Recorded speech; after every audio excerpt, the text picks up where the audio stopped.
Et justement, on en parle, c'est notre fait du jour. Avec nous en direct de Montréal, le chercheur à l'Observatoire sur la radicalisation et l'extrémisme violent, Stéphane Berthomé, bonjour. Bonjour. Vous êtes spécialiste des questions policières. On a appris donc aujourd'hui que 2 individus ont été arrêtés. L'un hier sur les lieux donc de cette fusillade. Un autre qui aurait appelé la police et se serait de lui-même dénoncé. On commence à avoir une idée donc du profil de ces suspects.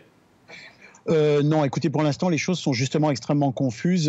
En réalité, les 2 auraient été interpellés quelque temps après la fusillade. Le premier des 2 se serait signalé lui-même à la police quelques minutes après les faits.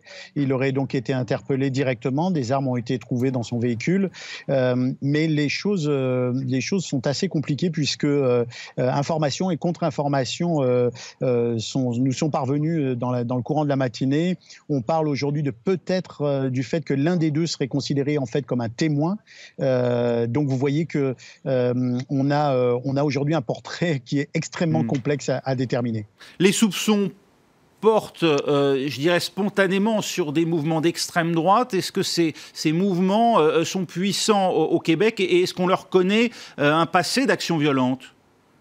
Il y a une réalité sociale ici qui n'est pas pire qu'ailleurs, mais qui effectivement a vu monter en son sein quelques mouvements extrémistes. Il y a des organisations qui se sont fait connaître récemment, qui ont toutes d'ailleurs, ou la plupart d'entre elles, les plus importantes, ont dénoncé l'acte de violence qui a été commis hier. Il est trop tôt, à mon avis, pour faire un lien direct avec une organisation extrémiste, quelle qu'elle soit, de droite ou même peut-être une organisation terroriste.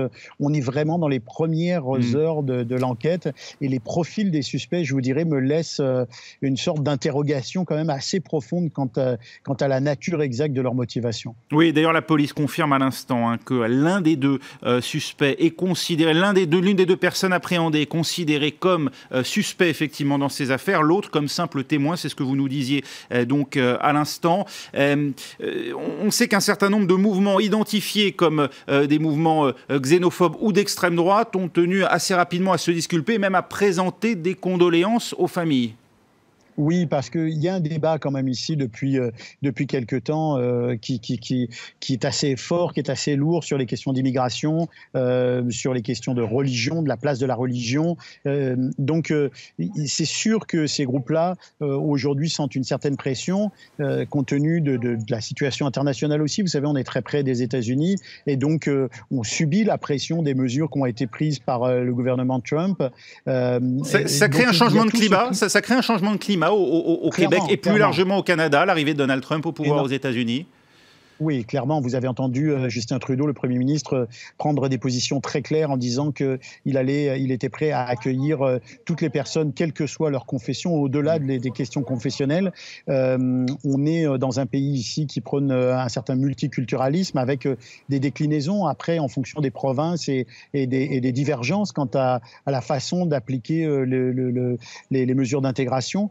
Mais dans l'ensemble, la société québécoise et le Canada en général sont des pays qui sont très ouverts et qui accueillent d'une bonne façon les immigrants. La réalité, après, fait que dans les interstices, justement, de ce climat social plutôt positif, il se glisse des mouvements qui, eux, sont plutôt réactionnaires. C'est ce que j'allais vous demander, justement. On le voit, le message délivré par les autorités, et notamment depuis l'arrivée au pouvoir de Justin Trudeau, est un message d'ouverture et même de volontarisme en ce qui concerne l'accueil des réfugiés, qui contraste effectivement avec ce qu'on observe aux États-Unis. Pour autant, on s'interroge sur la réaction de la population elle-même. Y a-t-il le même degré de tolérance largement partagé ? On l'a vu par exemple dans un pays comme l'Allemagne, où la politique de main tendue d'Angela Merkel s'est aussi traduite par l'émergence et l'essor d'un mouvement comme l'AfD, et puis voire même plus extrémiste comme Pegida sur le terrain. Vous avez raison, et d'ailleurs Pegida existe ici au Québec, il y a une antenne qui a été créée, il y a d'autres mouvements qui existent, qui ont reçu un soutien virtuel, puisque la plupart d'entre eux sont constitués sur les réseaux sociaux, mais soutien virtuel très important. Il y a même des réunions qui sont régulièrement menées par des organisations qui ne se présentent pas comme des organisations d'extrême droite, mais qui questionnent notamment les questions d'intégration, le nombre d'immigrants qui doivent être reçus dans le pays, et qui disent combattre l'islamisme, pourtant dans leurs propos ou dans les propos de leurs membres, laissant une large place à l'amalgame entre l'islam et l'islamisme. Alors effectivement, il y a un peu les chocs de point de vue, les chocs d'idéologie, les chocs entre la politique très volontariste du gouvernement, les intérêts ici politiques provinciaux et aussi les questions que se posent des gens dans la population. Et puis il y a aussi dans les mouvements d'opinion, dans les radios, il y a des choses très spécifiques au Québec avec des radios qui sont considérées comme souvent contre l'immigration, qui tiennent des propos assez durs sur les questions religieuses. Donc tout ça crée un climat qui est très particulier au Québec, qui n'est ni pire ni meilleur qu'ailleurs, mais qui est particulier. Stéphane Berthommet, le Canada se singularise, notamment de ce qu'on observe en France, par un modèle qui prône la tolérance envers les communautés et l'expression des différences religieuses, ces accommodements raisonnables dont on a beaucoup parlé et qui sont la pratique courante au Canada et au Québec. Est-ce qu'aujourd'hui il rencontre une opposition au sein d'une frange de la population ?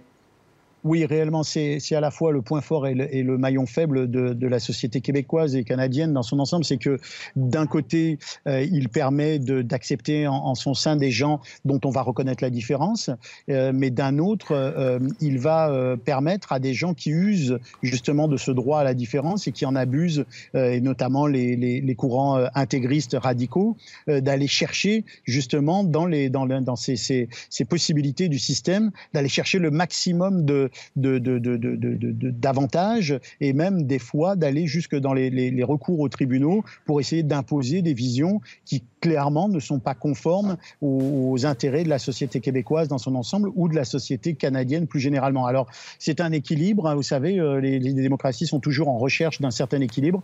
C'est un équilibre difficile parce que l'exercice est pointu. La recherche de cet équilibre-là est une chose très très précieuse, très difficile à maintenir. C'est un enjeu important pour un pays comme le Canada, en effet. Merci beaucoup Stéphane Berthommet d'avoir répondu à nos questions depuis Montréal. Restez avec nous, on se retrouve dans un instant pour un nouveau journal dans Paris Direct.